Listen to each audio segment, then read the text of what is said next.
36 ans après sa création, la communauté économique des États de l'Afrique centrale n'a pas atteint les objectifs escomptés entre situation sécuritaire incertaine, dépendance financière, faiblesse de l'indice d'intégration, mais surtout manque réel d'appropriation de la communauté par les États membres.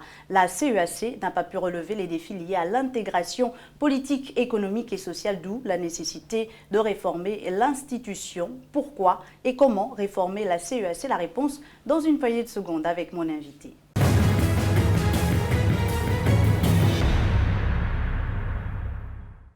Madame, Messieurs, bienvenue à ce nouveau numéro de votre émission Décryptage sur Gabon 24. Aujourd'hui, on parle de la réforme de la communauté économique des États de l'Afrique centrale avec Alain-Claude Billy-Binzé. Il est le ministre gabonais des Affaires étrangères. Monsieur le ministre, merci de nous recevoir. Bienvenue à l'Hôtel des Affaires étrangères, madame. Merci beaucoup, monsieur le ministre. Alors, actualité oblige, on parlera certes de la réforme de la CEAC, mais d'abord, vous rentrez tout fraîchement de la TICAD 7, qui est la 7e conférence internationale du Japon sur le développement de l'Afrique, qui a eu lieu du 28 au 30 août à Yokohama, au Japon. Que doit-on retenir de la participation du Gabon à cette TICAD? On peut retenir plusieurs choses. La première, c'est le Gabon est présent à tous les rendez-vous à l'international. C'est une preuve supplémentaire d'une vitalité et d'un État qui fonctionne et qui n'a jamais cessé d'être au rendez-vous de l'histoire. Le rendez-vous de l'histoire, c'est avec le Japon cette fois-ci, mais nous avons été également avec la Chine, dans le cas du FOCAC. Le Japon a été le premier pays industrialisé à avoir lancé un dialogue de développement avec l'Afrique dès 1993. Nous étions à la 7e édition et nous avons tenu à être présents. À être présent non seulement au niveau politique et diplomatique, mais également au niveau de la recherche des partenariats économiques. Et c'est pour cela que dans la délégation gabonaise, nous avions l'agence nationale, mais en réalité l'agence gabonaise de la promotion des investissements, l'agence gabonaise de la promotion du tourisme, l'ANPN et le FGIS qui sont venus et qui ont été présents, notamment au forum économique, et qui ont su présenter le Gabon et ses différentes opportunités. De ce point de vue, cela a été une belle réussite. Mais notre présence est également de rencontrer d'autres acteurs, notamment de la décentralisation. On a pu avoir des entretiens avec des maires qui ont souhaité nouer avec le Gabon des partenariats dans le cadre de la coopération décentralisée. Nous verrons avec les maires de Libreville et Port-Gentil ceux qui seront intéressés par ce partenariat et ce jumelage. Nous avons également discuté dans le cadre de la coopération et de la diplomatie parlementaire, avec des parlementaires japonais qui sont intéressés à nouer avec le Gabon des liens de coopération dans le domaine de la diplomatie et du Parlement. Et là, il est possible d'envisager la création prochaine d'un groupe d'amitié une fois que j'aurai discuté avec le président de l'Assemblée nationale et le président du Sénat. Concrètement, qu'est-ce que le Gabon tire de cette TICAD? Est-ce qu'il y a des secteurs pour lesquels le Japon aimerait investir au Gabon? Il y a des secteurs qui font déjà l'objet d'une bonne coopération avec le Japon. Il faut se souvenir que c'est le Japon qui nous a aidés à financer l'inventaire forestier national. Le Japon est présent au Gabon dans le secteur de la pêche, notamment à Libreville et Lambaréné. Le Japon souhaite intensifier son activité au Gabon en coopérant notamment dans le domaine de la médecine, des nouvelles technologies, également de l'industrie. Mais bien entendu, l'intérêt de la TICAD 7, ça a été de marquer le passage d'une coopération d'État à État vers un partenariat plus dynamique en relation avec l'économie.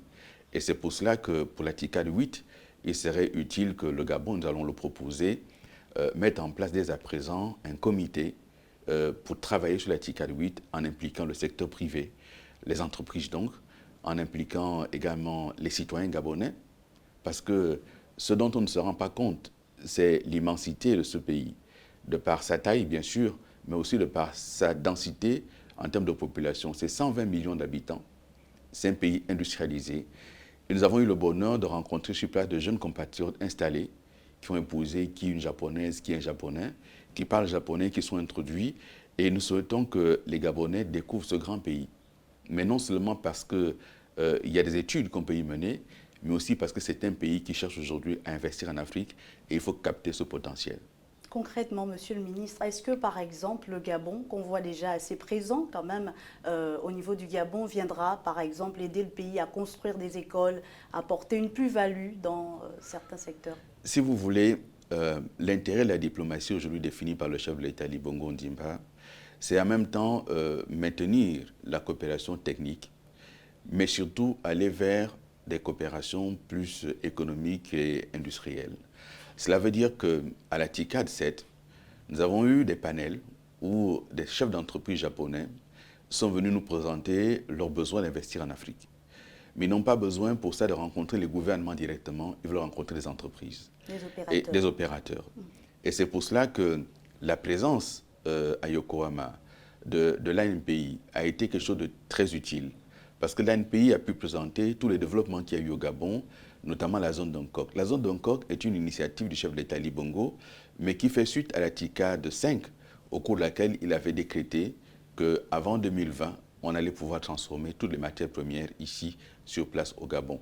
D'autres pays africains s'en sont inspirés.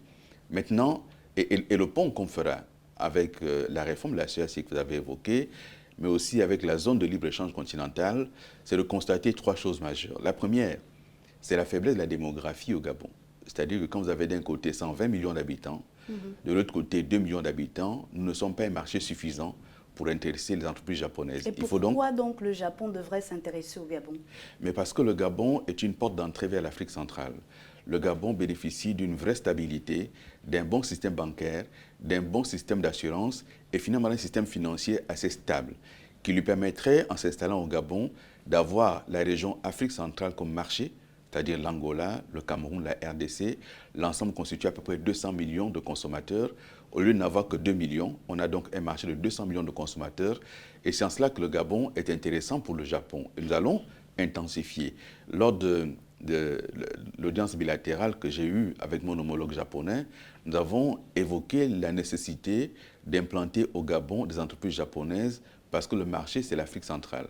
Mais si le marché, ce n'est que le Gabon, je suis désolé, madame, nous ne sommes pas suffisamment attractifs, non pas au plan fiscal et douanier, mais au plan du marché pour attirer les plus grosses entreprises japonaises. Nous avons été porteurs d'un message fort du chef de l'État, Ali Bongo Ondimba, au cours d'un panel qui a été présidé par Antonio Guterres, secrétaire général des Nations Unies.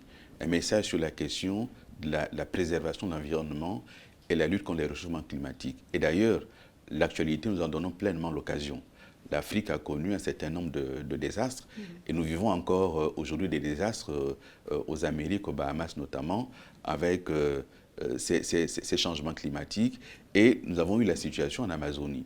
Et lorsque le Gabon, depuis de nombreuses années, prône la question de la préservation, la réponse par la nature, le modèle gabonais est toujours un modèle qui est compris et qui est soutenu par les Nations Unies. C'est important de le relever. Et nous avons porté cette voix du Gabon. Puisque vous parlez de l'Afrique centrale, on parle de la réforme de la CEAC aujourd'hui. Pourquoi penser à réformer l'institution que maintenant? Pourquoi et comment réformer la CEAC? D'abord, la réformer pour obéir à trois objectifs. Premièrement, atteindre l'objectif de paix et de stabilité dans notre région. Et le chef de l'État l'a rappelé souvent, aucun pays ne peut se développer s'il ne bénéficie d'un minimum de stabilité de ses institutions, mais aussi de quiétude pour ses populations et donc de paix. Deuxième axe, renforcer l'intégration par le développement des infrastructures, mais aussi par les échanges commerciaux. Troisième axe, qui est le plus fondamental, c'est de servir de communauté économique régionale dans le cadre de la réforme de l'Union africaine, qui elle-même est en cours de réforme. Réforme portée par les chefs d'État, réforme fondamentale pour que l'Afrique aujourd'hui, qui vit des convoitises de tous les grands pays, ne soit plus l'objet d'un partage sans la participation des Africains eux-mêmes et donc la détermination des Africains de leur modèle de développement. Et c'est en quoi les États doivent se retrouver, non plus seuls à seuls, mais en tant que communauté économique régionale. Et donc la réforme de la CEAC, c'était sur 5 axes fondamentaux. Oui, allez-y. Le premier axe, c'est la révision du traité constitutif de la CEAC, le traité de 83. On a vu qu'il y a eu la réunion du comité de pilotage. Est-ce qu'il avait pour objectif de réviser ce traité-là? Le comité de pilotage fait partie des instruments mis en place par la présidence Gabon de la CEAC. Et il faut rappeler que c'est en 2015 que la CEAC a confié, lors du sommet de N'Djamena, au Gabon, la responsabilité de proposer des réformes. Et donc nous avons tenu une première réunion au mois de juin 2019, oui. au cours de laquelle on a adopté le traité révisé. nous sommes retrouvés à nouveau au mois de juillet, un mois après, pour cette fois-ci adopter l'ensemble des 5 textes. Je parlais donc du traité révisé. Ce traité, aujourd'hui, fixe 5 choses majeures. La première, c'est le passage du secrétariat général de la CEAC à une commission de la CEAC, avec un président de commission. Est-ce que cette commission aura plus de prérogatives que le secrétariat n'en avait? Elle va avoir plus de prérogatives, plus d'autonomie, plus de capacité à fonctionner. Elle sera composée de 7 membres, donc de 7 commissaires, parmi lesquels le président et le vice-président. Mais il y a 10 pays dans la sous-région CEAC. Est-ce que ce ne serait pas une sorte d'inégalité? Il y a 11 pays. Nous avions d'un côté certains États qui pensaient qu'il fallait un commissaire par État. Bien. Nous voulons sortir de ce modèle parce que si on dit intégration, et que finalement chaque pays va défendre ses prérogatives, parce que 11 commissaires, ce serait un par État, donc chacun défendrait sa chapelle. On a voulu sortir de ce modèle-là pour nous orienter vers un modèle où on travaille finalement tous pour la communauté. Et donc 7 commissaires, dont le président et le vice-président, et 5 commissaires thématiques. L'autre élément fondamental, c'est l'annexion au texte fondamental qu'est le traité du protocole COPAX paix et sécurité en Afrique centrale. Vous l'avez dit, l'Afrique centrale aujourd'hui est en proie à des difficultés en termes d'instabilité de certains pays, de certaines zones qui deviennent d'ailleurs chroniques. Et donc, il faut maintenir la paix et la stabilité en Afrique centrale, qui rencontre également les difficultés liées à tous les trafics qu'il y a dans le golfe de Guinée et à toutes les difficultés internes à certains États. Et donc, ce protocole paix et sécurité annexé au traité, c'est un texte fondamental. Ça fait le deuxième texte. Concernant la question sécuritaire, on a l'impression qu'au niveau de la communauté ouest-africaine, il y a une sorte de convergence des forces des États membres. Est-ce qu'au niveau de la CEAC, cela ne manquerait-il pas? Nous disposons de ces mécanismes à la CEAC. Nous avons une force multinationale pour l'Afrique centrale qui est d'ailleurs installée à Libreville pour ce qui est de son état-major. Nous avons également ce qu'on appelle MARAC, qui est un mécanisme d'alerte en Afrique centrale, installé également à Libreville. Le problème que nous avons sur ce sujet, c'est que d'un côté, la CEDEAO, qui a été confrontée aux questions terroristes, a mis en place avec le G5 Sahel une force qui permet effectivement, avec le soutien de la communauté internationale, d'intervenir ici et là. L'Afrique centrale a également ses mécanismes de soutien. Le Gabon est présent, par exemple, en Centrafrique depuis plus de 20 ans. Nous soutenons également d'autres activités de renseignement, de lutte contre le banditisme ici et là. Ces mécanismes sont connus, mais si vous voulez, ce n'est quand même pas des mécanismes sur lesquels il faut faire grande publicité, parce que le renseignement, c'est d'abord le silence et le travail actif. Et ensuite, des mécanismes sont mis en place en alerte, d'où le COPAX. On a l'impression quand même qu'au niveau opérationnel, c'est plus les missions de l'ONU en Afrique centrale qui interviennent un peu plus que cette force-là.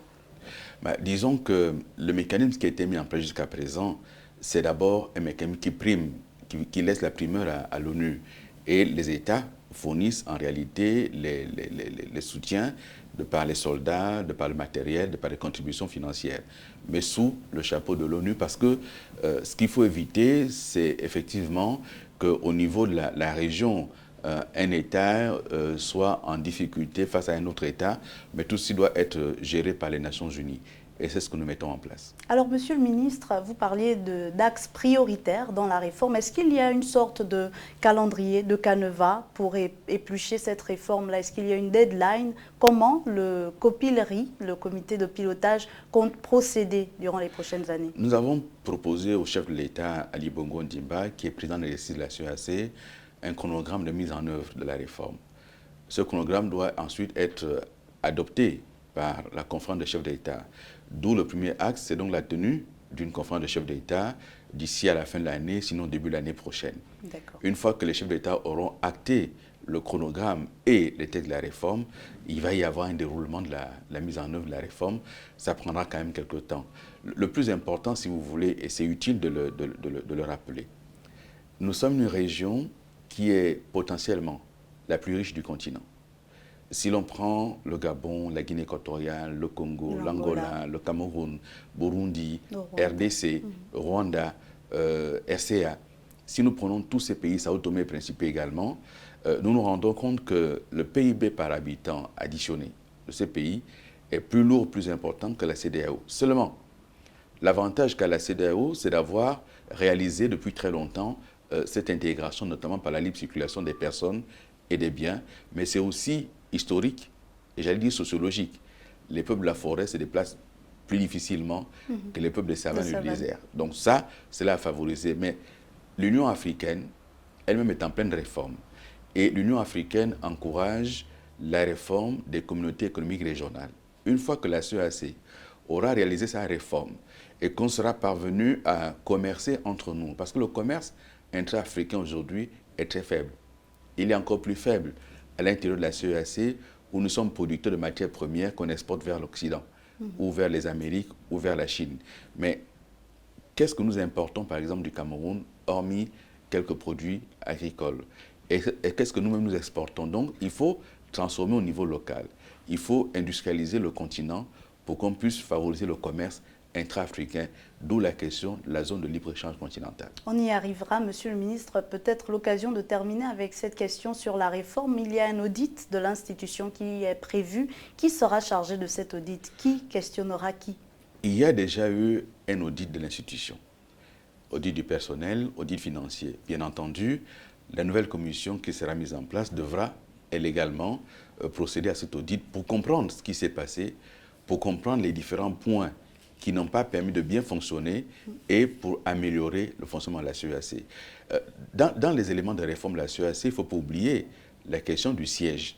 Oui. Parce que le chef de l'État ait décidé d'attribuer à la CEEAC l'ancien bâtiment qui abritait la BEAC est bien la preuve de ce que nous allons vers une CEEAC réformée avec une plus grande envergure et une plus grande ouverture, avec plus de visibilité également. Quel est l'enjeu pour Libreville d'abriter ce siège de la CEEAC?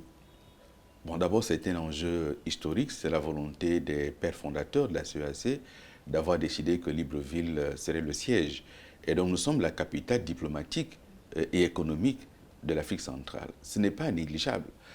L'autre enjeu sur la question du siège, c'est naturellement d'abriter au Gabon toutes les structures qui sont prévues par la CEEAC. Je vous ai parlé du secrétariat général qui va devenir commission. Oui. J'ai parlé également de la FOMAC, du MARAC et d'autres éléments qui sont contenus dans la nouvelle réforme. On verra quel est le pays qui va abriter, par exemple, la Cour des comptes de la CEEAC, le Parlement de la CEEAC, la Cour de justice de la CEEAC.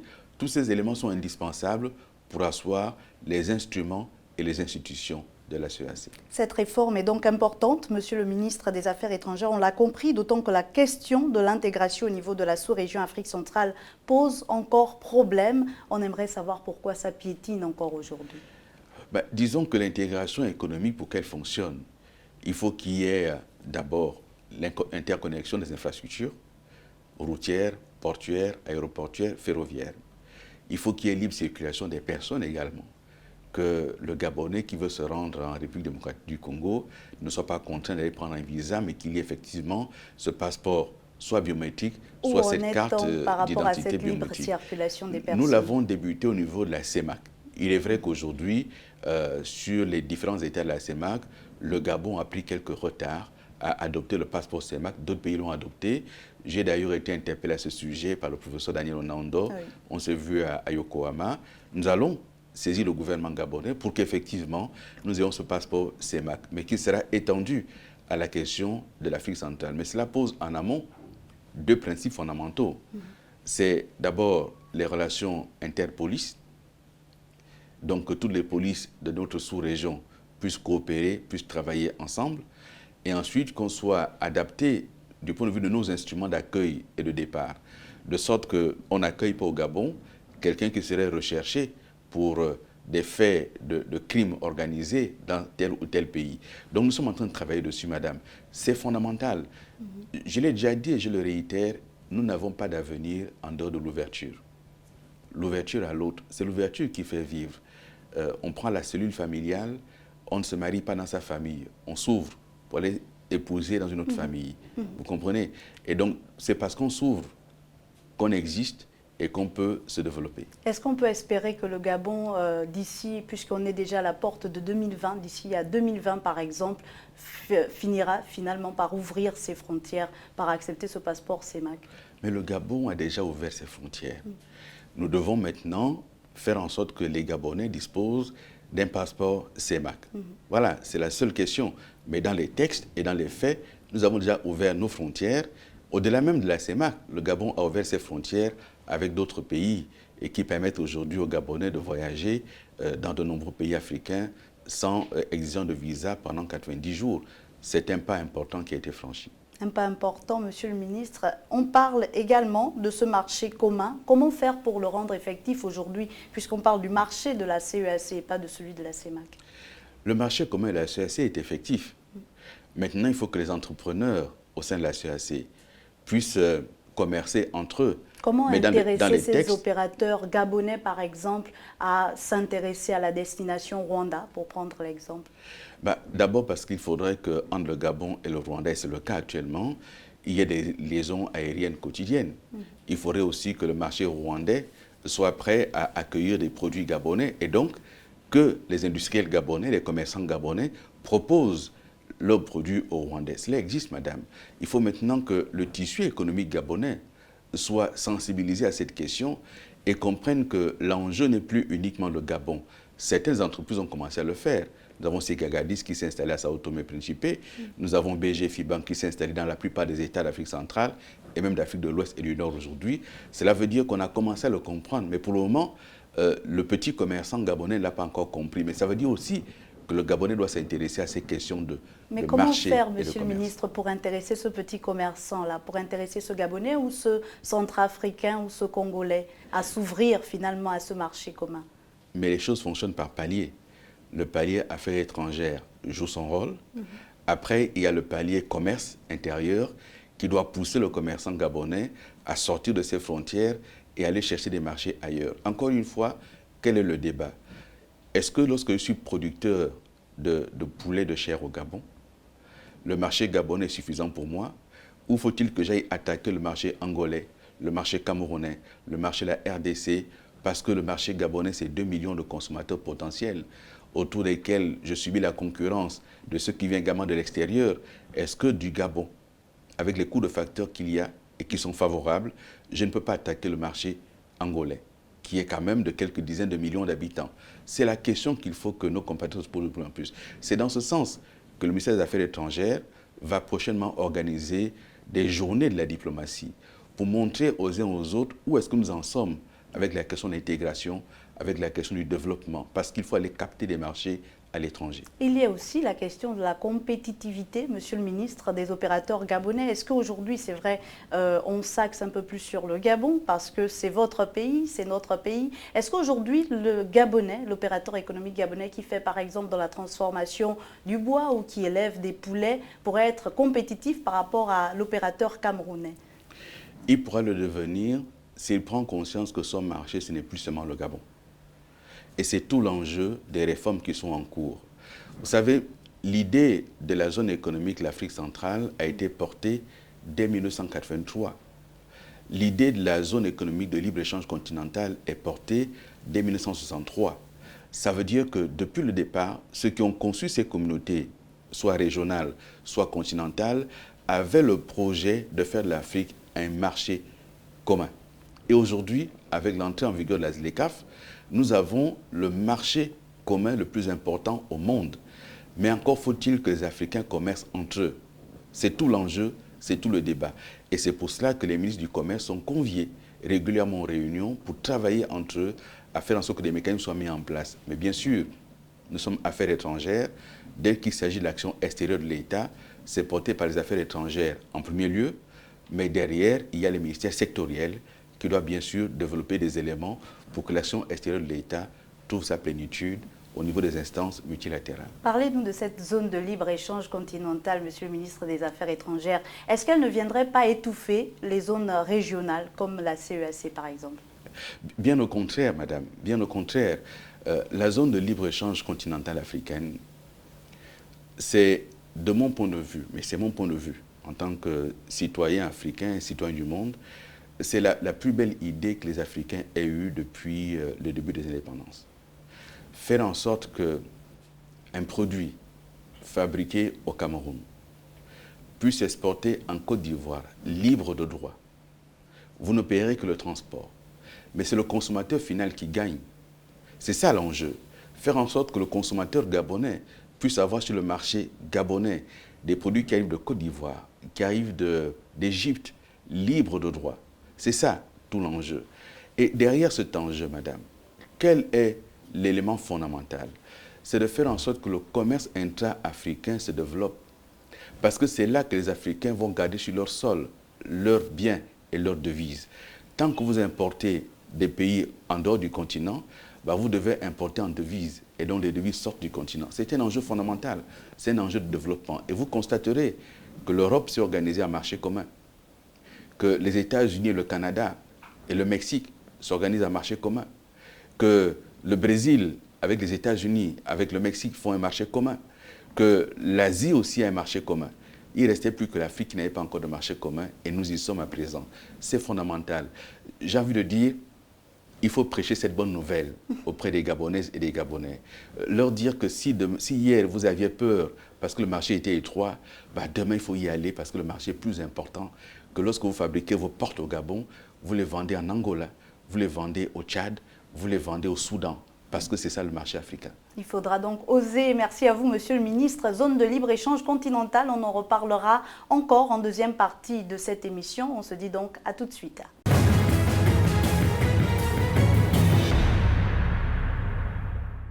Deuxième partie de votre émission décryptage sur la réforme de la CEAC, mais pas seulement. On parle également de libre-échange, de zone de libre-échange continentale avec le ministre gabonais des Affaires étrangères, Alain-Claude Bilibinze, qui est notre invité aujourd'hui. Monsieur le ministre, cette ZLECAf offre certes des opportunités, mais certains opérateurs se posent encore la question sur la facilité des procédures, surtout pour aller d'un pays à un autre.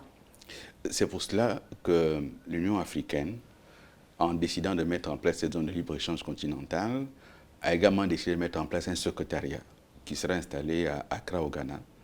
Et tous les États seront représentés pour traiter de ces questions de procédure. Et chaque État devra donc recevoir des manuels de procédure qui vont être diffusés au niveau du pays et donc des entreprises. Il faut savoir que nous serons amenés à diffuser notre liste des produits.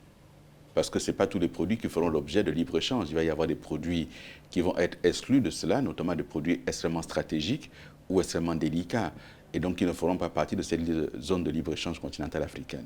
Mais chaque producteur africain saura quels sont les produits, quelle est la liste des produits, qu'est-ce que le Gabon est prêt à accueillir comme produit et qu'est-ce que le Gabon est prêt à exporter. Et en fonction de cela, vous, en tant qu'entreprise, vous vous spécialisez pour dire, bon, moi, je suis transformateur de bois ou de manioc, ou alors je mets en boîte l'huile de palme et que je vais donc exporter. Et donc, on va regarder les marchés, madame. C'est quelque chose de fondamental pour nos pays, pour nos États et pour nos économies. Pourquoi? Parce que nous qui sommes, jusqu'à présent, pays exportateurs de matières premières, et le chef de l'État a bien fait d'insister pour la transformation locale et pour la diversification. Tant qu'on essaie le pétrole et qu'on l'exporte, la population attend le retour uniquement au niveau des impôts. Mais lorsqu'il s'agit, madame, du commerce, le commerce entre directement dans la poche du commerçant. Et donc, que les Gabonais deviennent demain des commerçants sur l'ensemble du continent, c'est tant mieux. Que les jeunes qui vont à l'école, qui sont inscrits au Sénégal, se rendent compte qu'à partir du Sénégal, il peut y avoir un marché ouest-africain ouvert.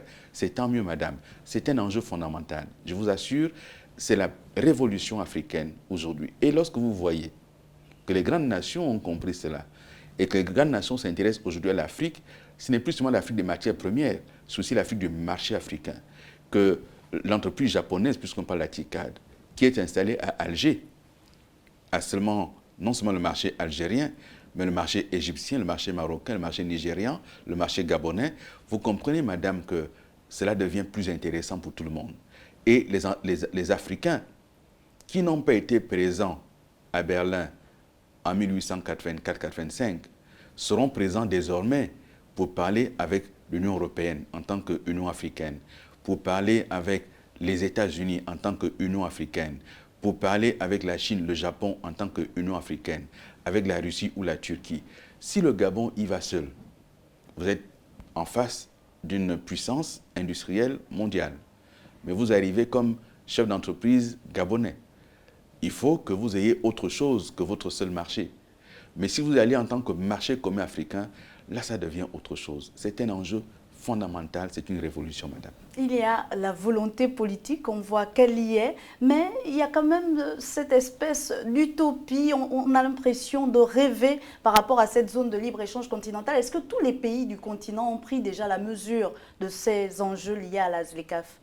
Je pense qu'à ce jour, sur les 54 États reconnus par le Gabon, nous avons la quasi-totalité des États qui s'est engagé, qui a signé la ZLECAf. Nous avons aujourd'hui 27 États qui ont ratifié la ZLECAf, dont le Gabon, ratifié la ZLECAf. Lorsque vous voyez que le Nigeria a été parmi les derniers à signer, mais parce que le Nigeria a bien compris l'intérêt. Mais madame, ça a l'air comme ça d'une utopie. Mais la vérité, c'est que les Africains ont compris qu'il faut aujourd'hui impliquer les chefs d'entreprise, les décideurs, dans les décisions que nous prenons. Et les chefs d'entreprise participent de cette dynamique. Ce sont eux qui ont poussé les États à ouvrir les marchés. Le marché financier, le marché des assurances, le marché du commerce, tous ces marchés sont désormais ouverts. Le marché des biens et services. Lorsque le Gabon, dont une étude récente vient nous montrer qu'il fait partie des 2 à 3 pays les plus connectés du continent. Donc lorsqu'un jeune Gabonais demain va ouvrir son incubateur numérique, mais ce n'est pas que le marché gabonais qu'il doit viser. Il faut qu'il vise les 150 millions d'habitants du Nigeria. Il faut qu'il vise les 80 millions d'habitants de RDC. Il faut qu'il vise les 30 millions d'habitants de Côte d'Ivoire. C'est ça qui devient intéressant pour lui. Et lorsqu'il a un portefeuille où il va dire, voici mon portefeuille client potentiel, une banque va pouvoir le soutenir. C'est un enjeu fondamental. Et c'est l'action extérieure de l'État, madame. Les États devraient donc privilégier les partenariats publics-privés, finalement. D'abord, accompagner les entreprises. Mettre en place des politiques publiques qui encouragent l'initiative privée. Il n'y a pas d'avenir économique sans l'initiative privée. Mettre cela en place. Et aujourd'hui, tous les forats auxquels nous participons, il y a toujours le segment partenariat public-privé. Il y a toujours le segment rencontre entre entreprises du Nord, entreprises du Sud, entreprises de l'Est et entreprises d'Afrique. Toujours et toujours. Avant, dans ces rencontres, il n'y avait que les acteurs politiques. Aujourd'hui, vous avez et des ministres et des chefs d'entreprise, et il y a des formats et des segments qui sont organisés pour cela. C'est fondamental. Le continent va se développer demain par les efforts de ses propres fils. Et parce que les États mettent en place ces mécanismes, nous devons sensibiliser nos populations, leur enseigner cela, leur dire, attention, la libre circulation des personnes et des biens, il ne faut pas craindre l'envahissement. Nous ne connaissons aucun pays au monde aujourd'hui qui a été envahi. Parce qu'effectivement, par rapport au Nigeria, par exemple, le Gabon a un peu envie de craindre une population assez énorme au niveau du Nigeria et surtout la question sécuritaire qui revient encore sur la table. Vous savez, madame, si vous faites passer tout le monde par la porte principale, personne ne sera tenté de rentrer par la fenêtre.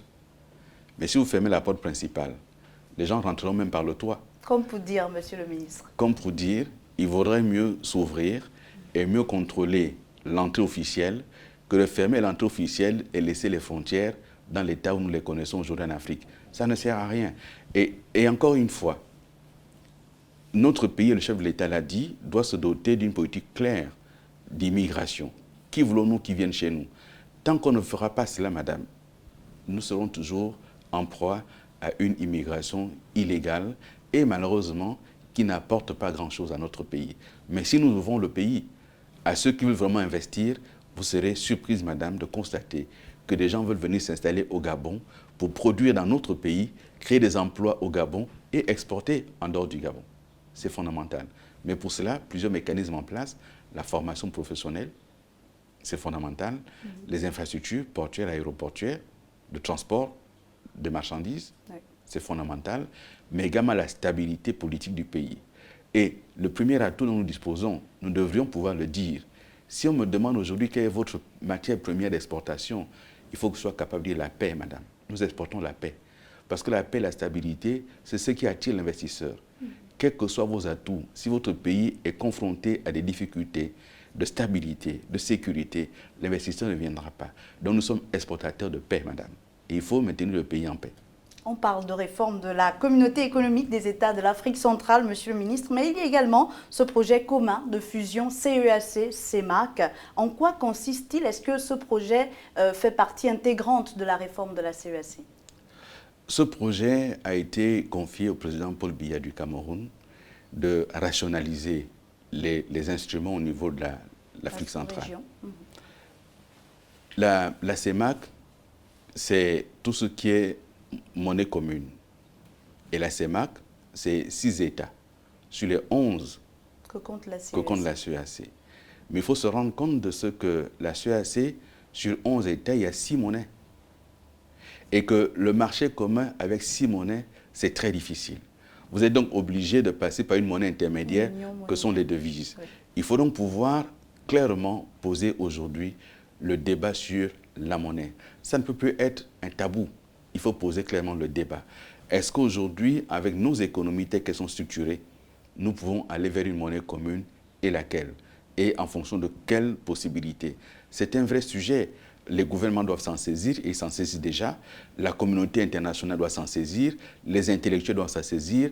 Le privé doit s'en saisir. Parce que lorsque nous sommes en zone CFA et que nous devons exporter vers la RDC qui n'est pas en CFA, nous sommes obligés de passer par une devise. Mais si nous avons la même monnaie, ce sera d'autant plus simple de commercer entre nous. C'est un vrai sujet, madame. On a vu par exemple les États de l'UEMOA, pas pour vous couper, monsieur le ministre, s'accorder sur cette histoire, cette question de la monnaie. Est-ce que, oui, il faudrait que les États s'accordent, mais à quel moment? Pour quelle date? Pour quelle deadline? Parce que c'est cela aussi que les populations attendent. C'est difficile de le dire comme cela, parce que cela nécessite de vraies discussions, à la fois au niveau de la zone CFA. Cela nécessite des discussions avec ceux qui ne sont pas en zone CFA pour traiter de la question de cette monnaie, de sa parité éventuelle et de son indexation au niveau des devises. Et donc, ce ne sont pas des choses qui sont simples, c'est très technique, mais le débat, on ne peut plus l'éviter.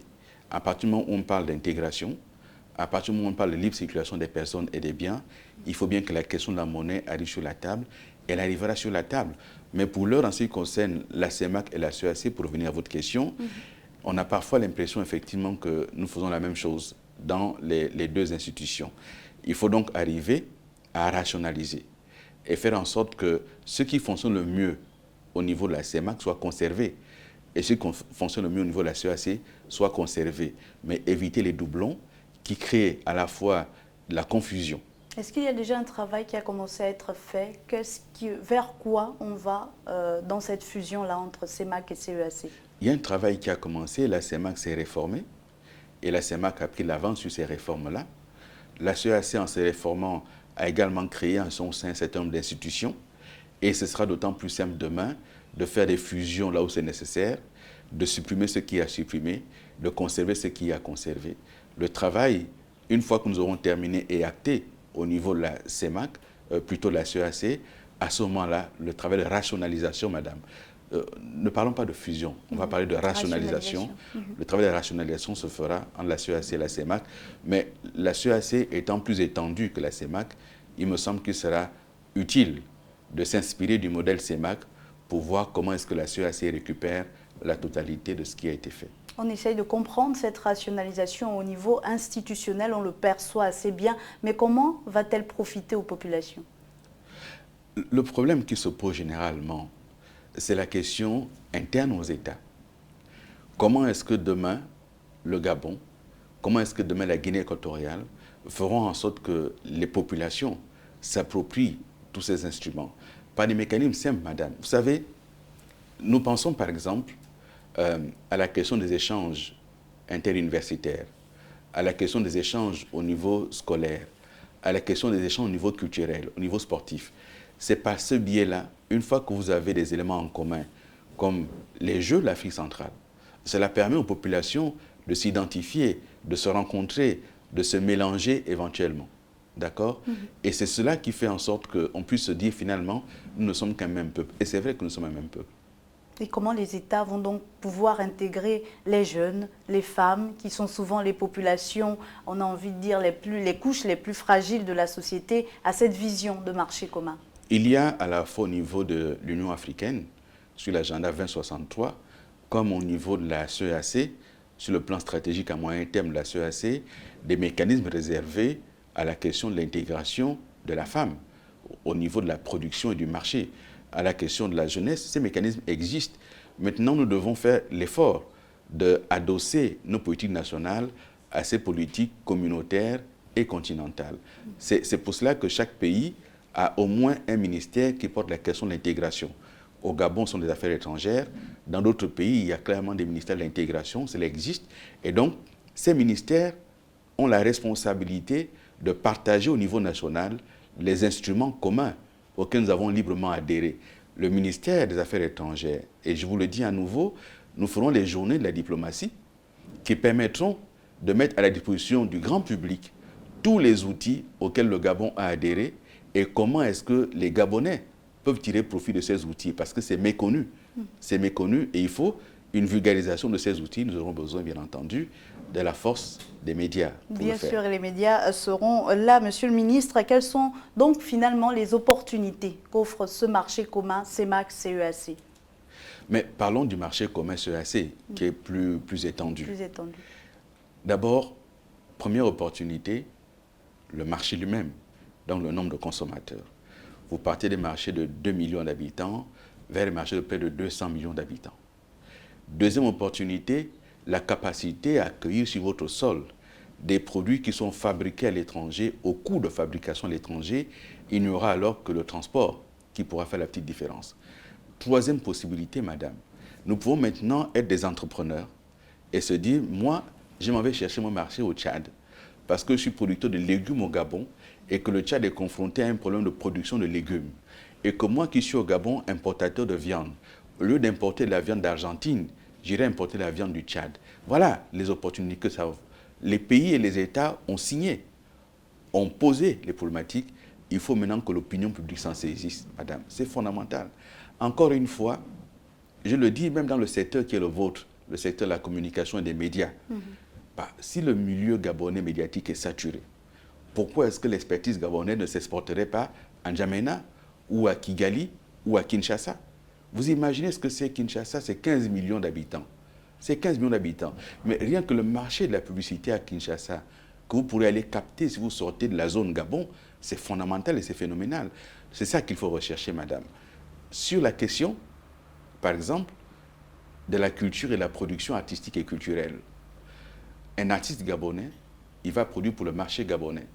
Il va mettre sur le marché 200 à 300 CD, madame, c'est dérisoire.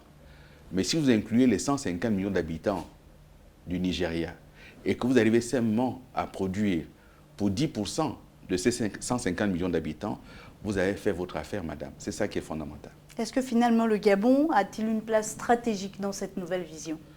D'abord parce que le Gabon a un vrai leadership sur les questions d'intégration, depuis le président Léomba jusqu'au président Omar Bongo Ondimba et au président Ali Bongo Ondimba. Il y a un vrai leadership stratégique sur la question de l'intégration. Ensuite, le Gabon a un positionnement au niveau de la CEAC, donc de l'Afrique centrale, qui fait qu'en fait, tout peut arriver par le Gabon à deux conditions. Améliorer nos infrastructures portuaires et améliorer nos infrastructures routières et ferroviaires. Donc, une fois qu'on l'a, demain, le Gabon peut devenir, si nous le souhaitons, si nous donnons les moyens, une plaque tournante, un vrai hub, comme d'autres pays l'ont fait. Vous savez, madame, Djibouti aujourd'hui, au niveau de la Corne de l'Afrique, Djibouti aujourd'hui accueille tout ce qui est Google, Facebook, etc. Pourquoi?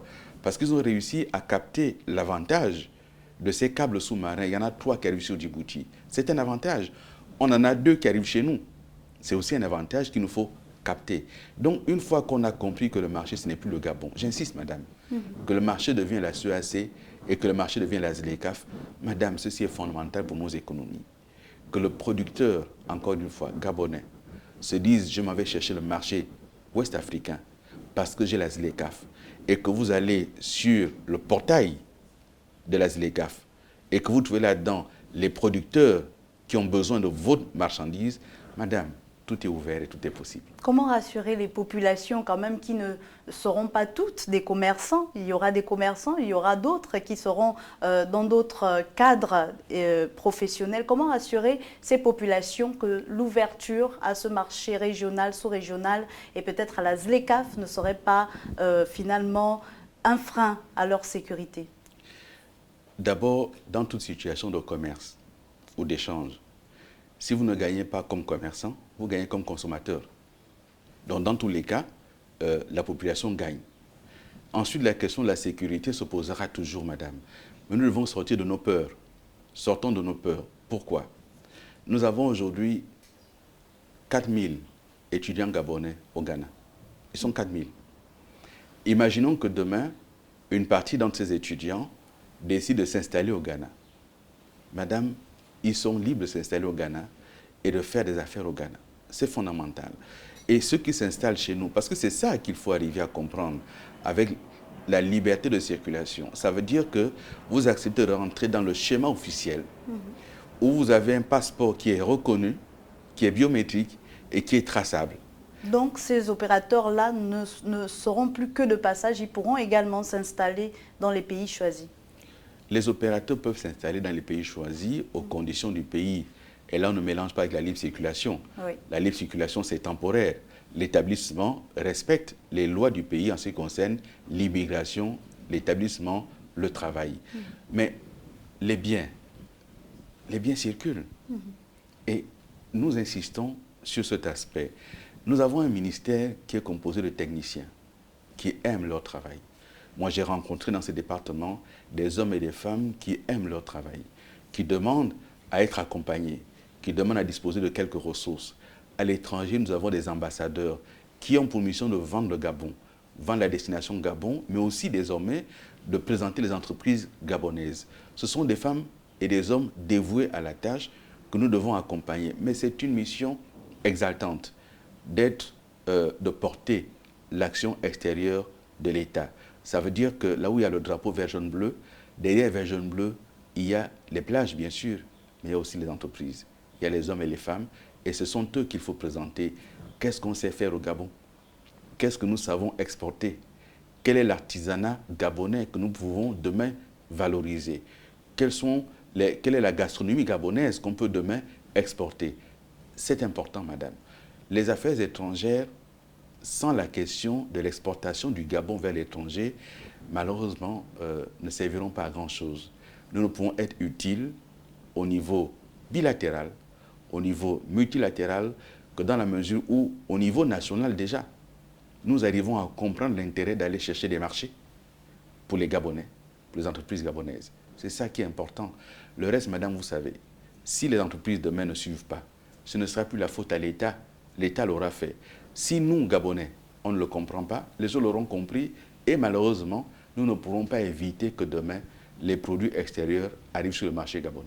Monsieur le ministre, on s'achemine vers la fin de notre émission. Peut-être une dernière question. Que retenir finalement de la réforme de la CEAC et de la date à laquelle elle pourra être effective? La réforme de la CEAC devra entrer en vigueur une fois que la conférence des chefs d'État aura adopté tous les textes et nous espérons d'ici au premier trimestre 2020. Et une fois que la commission sera mise en place, elle pourra alors dérouler tout le chronogramme qu'on aura arrêté au niveau de la conférence des chefs d'État. Mais l'objectif au niveau de la CEAC est de faire en sorte que nous ne dépassions pas le cap de 2025 sans avoir réalisé cette intégration effective. Donc c'est le cap qui est fixé, c'est 2025. C'est du reste, la plupart des pays de la sous-région ont fixé 2023-2025 comme cap de réalisation de l'intégration. Et à côté de cela, il faut savoir que la ZLECAf est déjà effective, qu'il y a des dates qui ont été fixées et le gouvernement a mis en place un comité pour préparer le Gabon à la question de l'entrée en vigueur effective de la ZLECAf. Nous avons des échéances qui ne dépassent pas un an. Donc d'ici à la fin 2020, la ZLECAf sera effective et les produits extérieurs arriveront au Gabon sans frais de douane. Il faut que vous le sachiez. Et donc le Gabon doit s'y préparer. Le Gabon doit se préparer aussi à exporter pour essayer de contrebalancer. Merci à vous, Alain-Claude Bilibinze. Je rappelle que vous êtes le ministre gabonais des Affaires étrangères. Merci de nous avoir reçus. C'est moi qui vous remercie, madame, et l'hôtel des Affaires étrangères vous restera toujours ouvert. Avec vous, nous sommes donc revenus sur la réforme de la CEAC, mais pas seulement, la ZLECAf.